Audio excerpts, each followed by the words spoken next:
In almost 2 months to the day, it'll technically be Tuesday, May 19th, voters head to the polls to decide on school board candidates and school budgets. Our guest today, North Syracuse Superintendent Terry Ward, who knows all about that stuff very well. Good to see you. Thanks for being here. Really appreciate it. Yeah, thanks for having me in today. So let's start with the budget. Give us kind of a quick overview. What's the amount? Is it up? And most importantly, that tax rate. That's what everybody wants to know all the time. So for us, we are at the tax cap, so, but our rate this year is 5.25%, which is a little higher than normal for our school district. Part of that is the construction projects that have come on that have affected that, and so we're nearing completion on a lot of different capital projects, so now the mortgage bill is starting to be due. So that has affected our tax cap maybe a little higher than it normally was. Does that mean, though, that you're able to maintain everything? Because that's the other thing. It's tight these days. We talked to a lot of superintendents. We're able to maintain program staffing. How do those look? Yeah, so this year for our budget, we anticipate no layoffs in our school district, which I think there's some out there, other school districts that might not be in that position.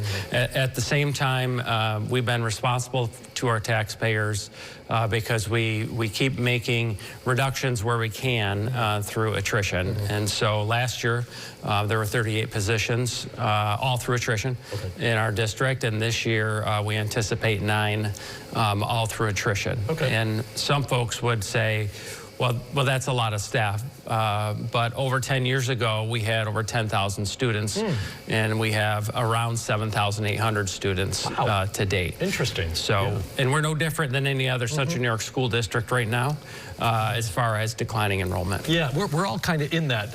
You know, I have a son born in '09. In that '09 class, probably 10, '09, '08, they're all kind of a dip in the birth rate, right? Not as many kids out there. Right, exactly. Just a fact of life. Got to ask you, because it's just up the road from you, the Micron project. Micron's going to touch pretty much everything we do.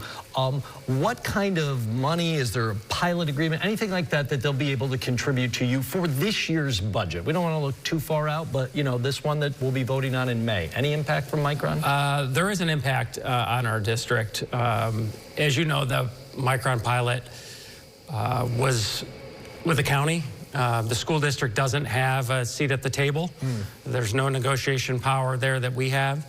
And as you know, the Micron pilot is over 49 years and $60-something million to our school district. But there's an asterisk with that, and it's a huge asterisk, which is North Syracuse Central Schools does not get any more revenue from Micron. Because what happens is the pilot money that comes to our district just decreases the levy for our taxpayers. So it does create a few issues for us, especially if we do see that, which we all want to see, that the uptick in enrollment and things like that. You know, we'll need money to be able to do buildings and more buses, all those things that make our district run. But unfortunately, in the pilot, that doesn't help our district at all for that. Gotcha. Got to ask you, because this has come up and would be likely on the ballot in May, buses. Specifically, I want to ask you about electric buses, because we know the mandate from the state. Any on there for you? Are you asking for a waiver? Some districts are. Yeah, so for us, we applied for the 2-year waiver this year. So we don't plan on putting any electric busing up on our ballot yet. You mentioned at the beginning a lot of work going on at the high school especially. I'm very curious, and maybe other people are, the pool. How's the pool coming along? When are we going to get in there? Do you get the first jump in the pool? Who gets the first dive in the pool? We'll see about that. Maybe Al Sturpey, because he ended up giving us some money for that pool. But you know, for us, the pool is going to be opening about this time next year. Maybe even a little bit earlier. Maybe January, February is next year is what we're thinking. And it's going to be amazing. You know, we haven't had a pool. You know, you would think North Syracuse Central Schools would have had a pool just the size of our district. We haven't had that. We've been swimming in different pools, Henniker's pool, things like that. And now we're going to have our own pool at home, and that's huge. A community component to it too? Yeah. Okay. So our community, we're reaching out to our community partners right now.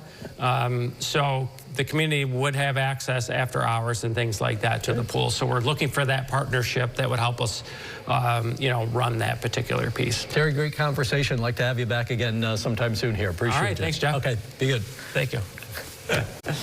Download the WSYR Plus app on your TV to stream News Channel 9 for free. Just go to your smart TV, search WSYR Plus in the App Store, and download to start streaming today.